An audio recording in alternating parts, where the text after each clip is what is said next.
You know, Orson Welles never rebounded fully from the fact that America did not embrace this movie. He was a boy genius. Broadway, radio, six-picture Hollywood deal at the age of 24. Makes Citizen Kane at 25, and by 26, he's told by RKO Pictures, sorry, you don't have the creative control over the next movie. And he did make two or three other movies that really kind of stand out. Touch of Evil, an amazing movie. But you know what? He never had the final cut on it again. He didn't have the power. And it would be a while before a director really was able to have that full control within Hollywood. And partly that has to do with the way that Hearst treated the film and really kind of squashed it. It didn't do well successfully, and so in a lot of ways, that's what Hollywood's all about. The bottom line: is it going to make money or not make money?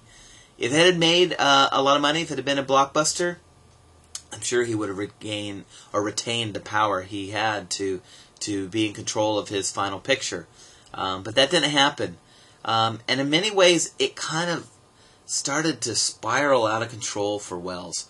Not that he didn't make good movies, not that he didn't act in movies, but by the late 50s, he was kind of an obscure man. In the 60s, didn't really do much.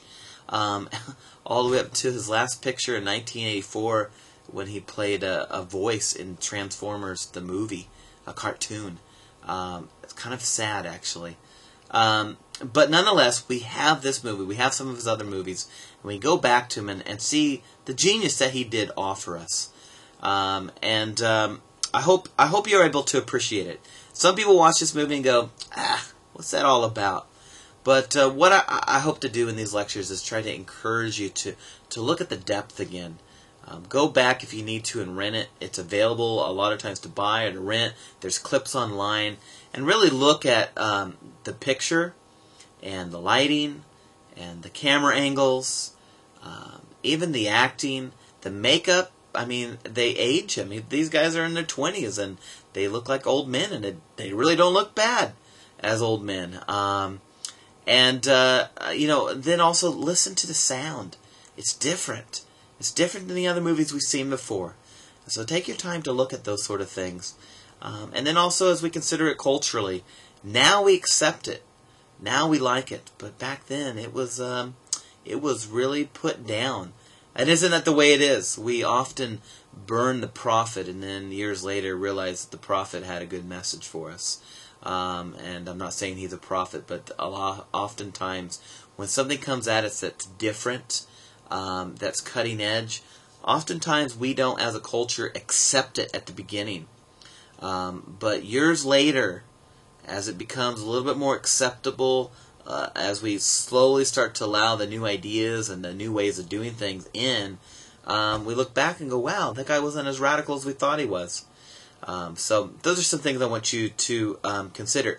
Now, the paper I want you to write, I want you to pick a scene, and that's why I got this up on Monday night. I hope you were able to get the write-up and the assignment beforehand, because I want you to pick a scene in Citizen Kane and use it as a guide to showcase the artistic advances that he had in the film. So, whatever the scene is, I want you to look at the cinematography. I want you to look at the editing. What was different about it? How did it stand out? What did it borrow from, perhaps? How did it help tell the story and enhance the film language that we're talking about? So impress me with your knowledge. There have been some readings, particularly in this section, that have some terms in it that I want you to not just say, oh, it has depth of field, but give me an example. What is depth of field? What did it look like to you in the movie? Give me an example, something that's solid and